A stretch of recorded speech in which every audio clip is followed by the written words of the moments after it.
ৰাজনীতি তেনেকুৱা নহয়। ৰাজনীতি কোনোবাই যদি আপোনালোকে সাংবাদিক এতিয়া 5জন মান আছে ইয়াত, আপোনালোকে যদি কেমেৰা টোৱাই পেলাই আপোনালোকে যদি মানে বিধায়ক হ'ব পাৰিলেহেঁতেন, এনেকৈ 126টা সমষ্টিত দেখোন কেমেৰা টোৱাই মানুহে বিধায়ক হ'লহেঁতেন। কেমেৰা টোৱাই বিধায়ক হ'ব হ'লেতোতো এইটো এটা মানে ডাঙৰ ঘটনা হ'লহেঁতেন। গোটেই 126টা সমষ্টি অসমৰ মানে এনেকুৱাকৈ আপুনি কেমেৰা এইটো নলৈ আপুনি এনে কেমেৰাটো লৈ ব্লগিং নে ব্লগাৰ নে কি ব্লগিং নে কি কৰে নাজানো মই সেইবোৰ কৰিয়ে দেখোন MLA হ'ব পাৰে। MLA এনেকুৱা নহয়, সহজ নহয়। মোৰ মাতৃ যেতিয়া আলফাৰ প্ৰকোপ আছিল ইয়াত, এই চক্ৰৱৰ্তীসকলে জানে, যেতিয়া চৰকাৰ SP DC পৰা ইনষ্ট্ৰাকশ্যন আহে, SP নিজে আহি পেলাই কয় MLA গৰাকী যে সন্ধিয়া 5 বজাৰ আগত আপুনি ঘৰত সোমাব লাগিব, আৰু সেই তেনে ইনষ্ট্ৰাকশ্যন আছে। 6টা বজাৰ পিছত কাৰফিউ হয়। সেই সময়ত মায়ে মৰিনী ৰাইজৰ সেৱা কৰিছিল।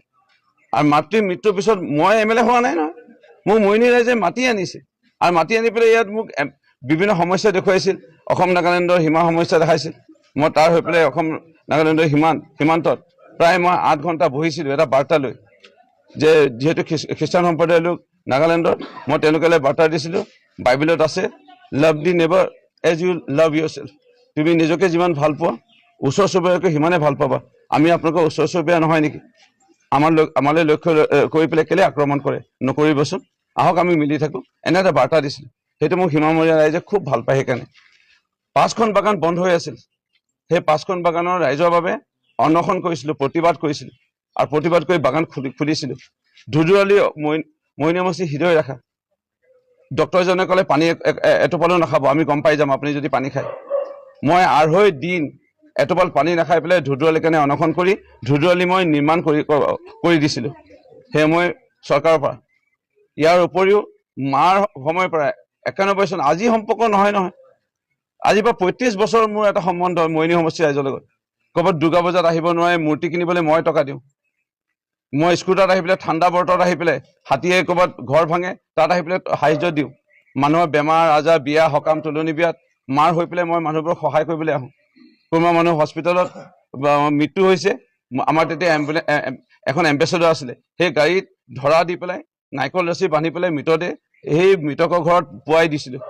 সেইবোৰ মানুহে দেখিহে আমাক বিধায়ক জিকাইছে। কাৰোবাৰ তেজ প্ৰয়োজন হয়, এতিয়ালৈকে 57 বাৰ মই ৰক্তদান কৰিলোঁ। এই 57 বাৰ ৰক্তদান মৰিনী সমষ্টিৰ ৰাইজক কৰিছোঁ।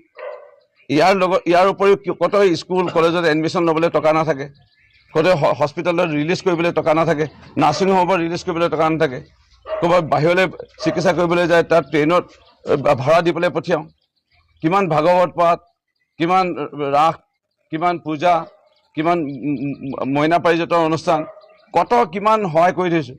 আজি এইটো সম্বন্ধ নহয়।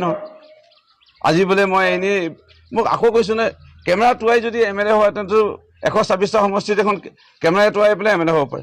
আৰু চবতকৈ ডাঙৰ কথা, ইলেকশ্যন খেলিবলৈ কোন আহিব লাগে? এই সমষ্টি যদি কোনোবা হয়, ইয়াৰে ভোটাৰ, তেওঁলোকে ইলেকশ্যন খেলিবলৈ আহিব লাগে। বাহিৰৰ পৰা সমষ্টিৰ পৰা আহি পেলাই ইয়াত ইলেকশ্যন খেলাটো মানে এইটো লাজ লাগিব লাগে। মইনো কি ক'ম আৰু? মোৰ মা বিধায়িকা আছিল, মোৰ মাকো গালি পাৰিছে কোনোবাই বুলি শুনিছোঁ, মোৰ মাকো গালি পাৰিছে। এইটোতো হ'ব নালাগিছিল।